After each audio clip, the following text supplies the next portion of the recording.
Hi guys, sariling sikap to. Dito ako sa city, bibili ako ng SIM card.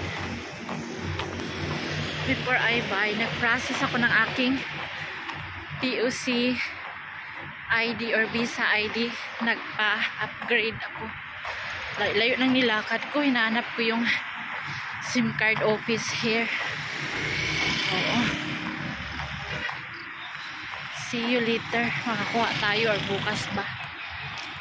Hanap natin yung mobile link. There we can buy SIM cards. And pag sarili mong SIM card dito, mahal ata sa pangalan mo. Mga 2,000 daw. Pag sa mga foreign yun. Kasi naka-record yun sa ID mo eh. Ganon. Nakapangalan sa Excuse me ba? Mobile link? Mobile link? SIM card ala? Mass crossing. Oh! Mass crossing. Thank you. Uy, pagkalayo.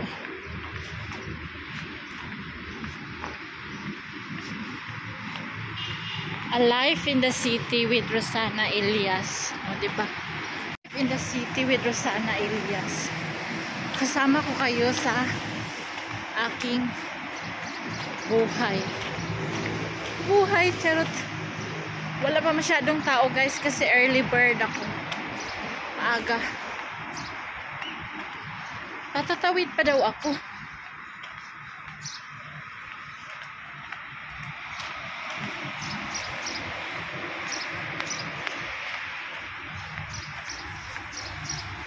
Samsung.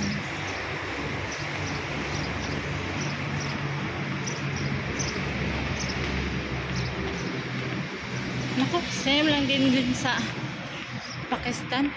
Pakistan sa Philippines. May sira-sirang kalsada din.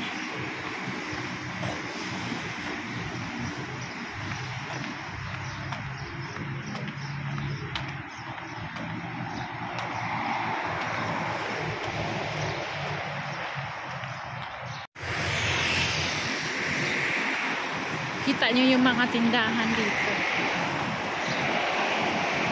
Bibisin siya. Ay, bibili pala ako ng gamot. Wait, mga sis. So, while gahintay tayo, mga pa daw magbukas? 9. Pero, dumating tayo ng 7:45. So, nagpa-electric fan ako. Tapos, mainit. Pinabawisan ng taba. Nag-request ako sa guard, can you on the fan? O diba laki ng mukha, ang kapal. Mainit guys, ang layo ng nilakad ko. Tapos pawis-pawis ang ang mga kalooban, mga espiritu. Ang laki ng aking electric fan. Tingnan nyo. O ano yan. Hi mga sisi, mga madam, kumusta? How's your day, Rosana? Kain tayo ng palabok. Kay Madam Cora. Sa mga Pinay sa Islamabad, order na kayo. How's your day, Rosana? Sa pag-e-interview. Simula umaga, naglalakad ako, nagpa-process ako ng aking ID, Pakistan ID or Pakistan Visa or Pakistan POC. So,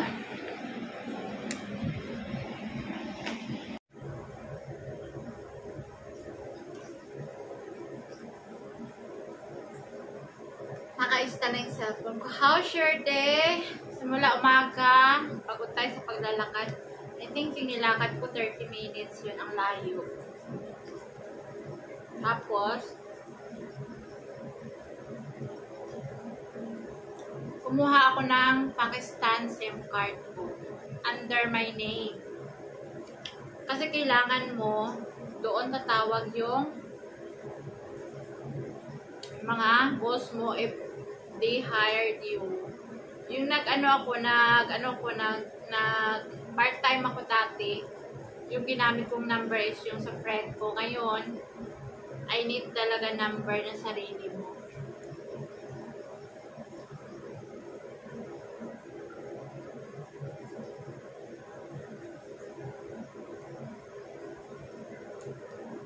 After na makakuha ng SIM card, own SIM card under my name, interview na. First interview.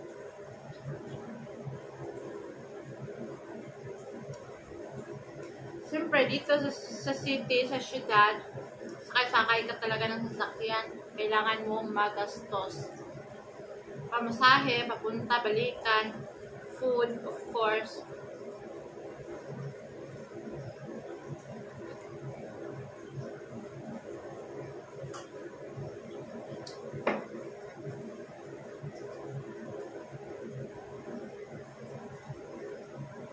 Guys, tapos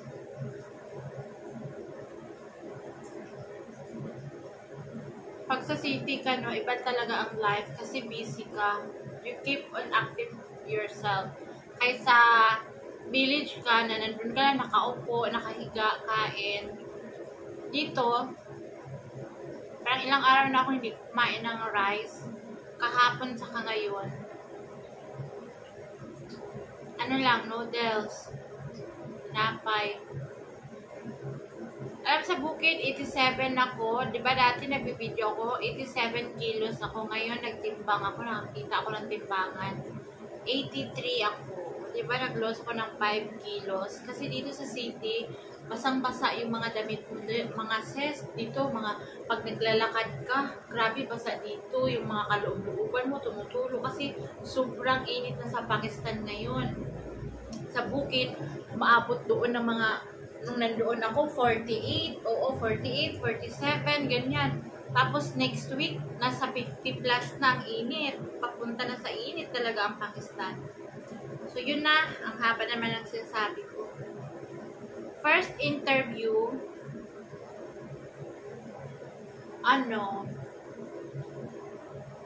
akala ng friend ko is, yun, hinahanap tagalinis ng bahay. So, sa pag-e-interview, ma'am and sir, they're asking, do you know how to cook? Marunong ako magluto. Kaso, ang lulutuin is English food. English food ha. Mga bread na without sugar, mga bread na mga pang-English talaga. Alam niyo yung nakikita niyo yung mga tinapay na sa tindahan na ang titigas. Ganun yung bread nila. Tapos yung mga salad, yung mga nila, finger na yung kakainin nila. Yung katulad sa mga mga finger, yung mga nuggets na mahaba, tawag nun, finger chips ba yun? Yung mga ganun, oo.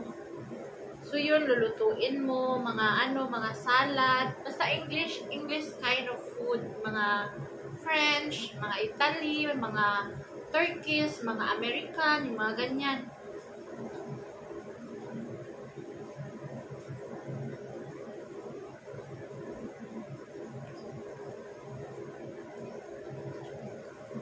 First, ask your name or said, how are you? I'm fine, thank you. What is your name? My name is Rosanna. Okay, Rosanna.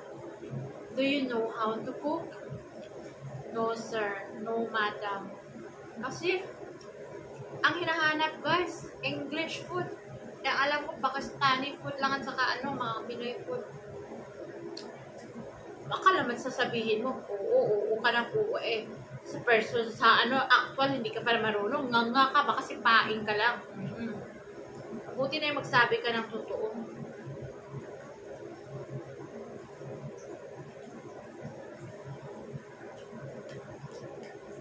Tapos,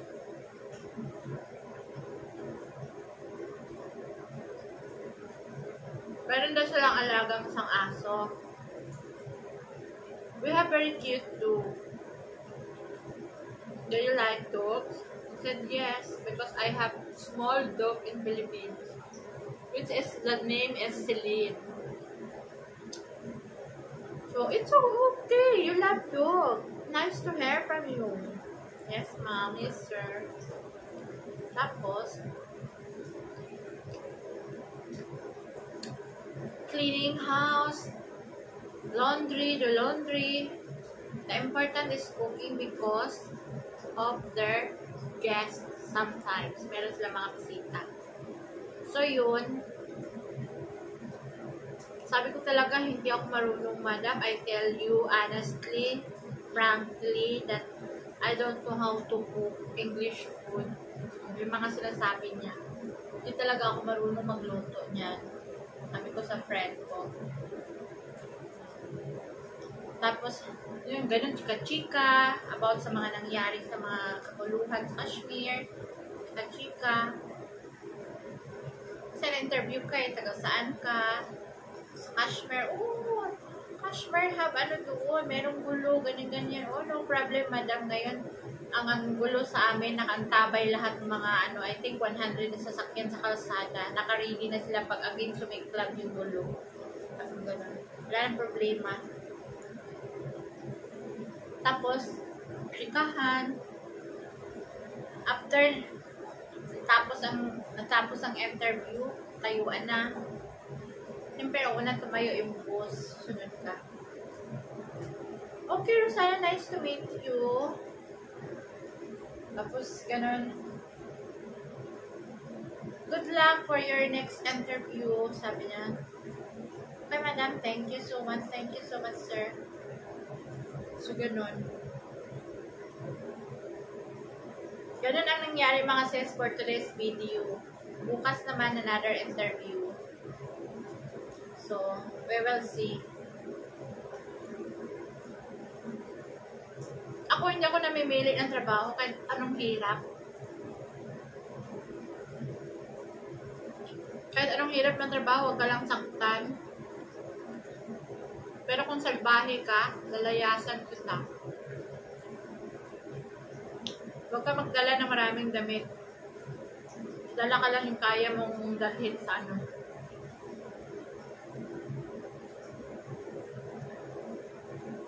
Ganun dito ang mga technique.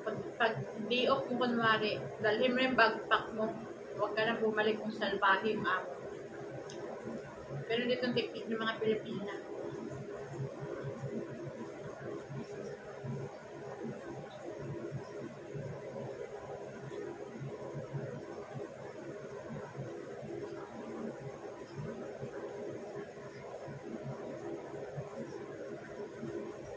Meron naman dito, sobrang sila, mabusisi. Yung palit ng katulong. Every month nagpapalit.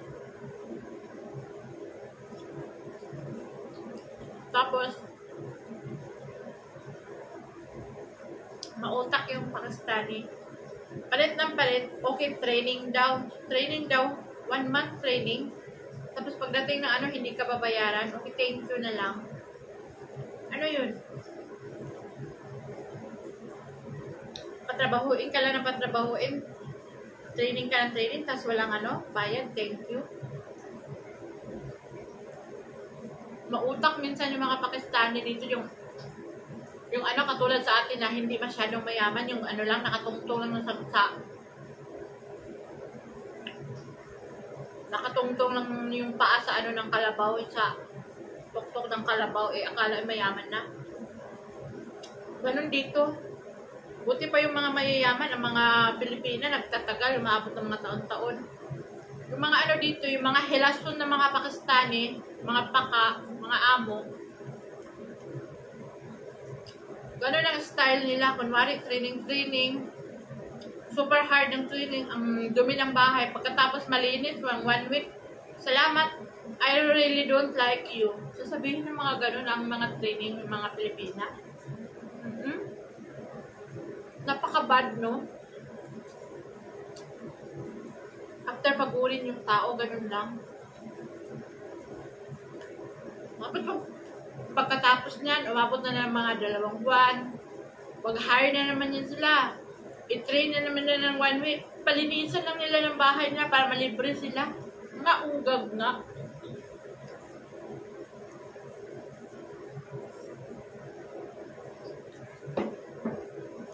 Yung mga hindi masyadong mayaman, Stricta daw ko, no?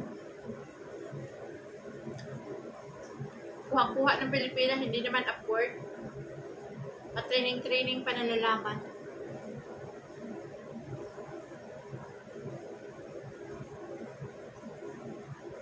Marami mga ano dito, kalakaran din ng mga ano, mga ganyan. Kaso, inabisuhan ako ng mga friend ko dito. Yung mga kabayan natin mga Pilipina nga na ko. Sabi na, ingat ka ha. Pag ipatraining ka, abutin mo ng 1 buwan para kunin mo yung sweldo. Pag hindi ka sweldohan, i-report mo sa embassy. Kaya ma-blacklisted din sila, hindi na sila makakuha ng Pilipinas. Ganun ba? Okay. Oo, marami dito mga loko-loko na mga ano. Kunwari mayaman, kuha ng Pilipinas, pero pagdating ng ano, hindi pala sa sakuran. Ganun. Ganun sabi nila.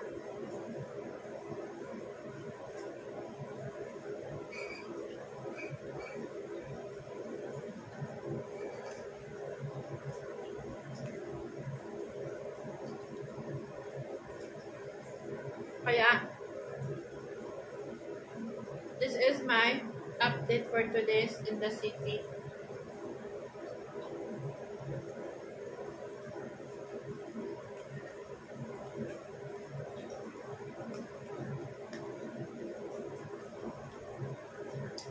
Yung aking Elias naka-update agad. Kumusta ng interview? Ano magiging amo mo? Babae ba o lalaki? Ilan sila peraso? Alam na din yung mga talungan ng mga ganyan.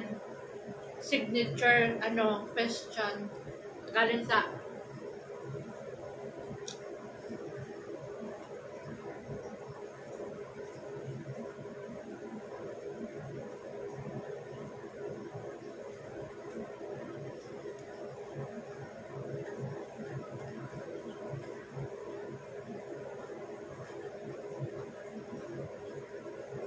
Galing sa napakasilosong asawa.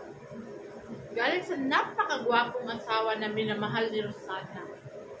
Hanggang ngayon. Gwapo, mabait, masipag. O diba, nasa kanya na ang lahat. Masipag, matulog.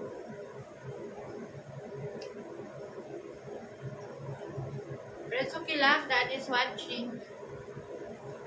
God is watching over you. O diba? Later on, Rosana, God will reward you. Yun lang, mabait lang na amo, yun lang na cellphone. Kahit anong kahinap ang trabaho, basta mabait lang yung amo, okay na ako.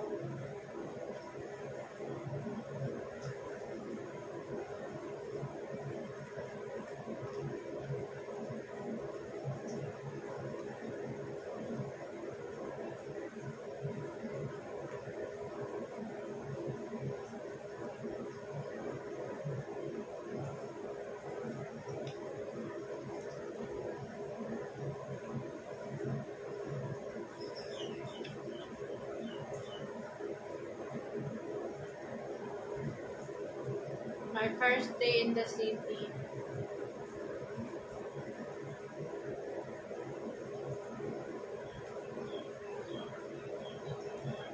Ga-apply ng trabaho.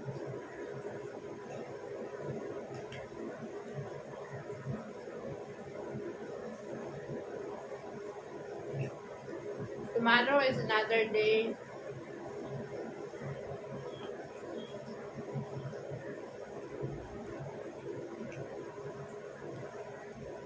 Tomorrow is another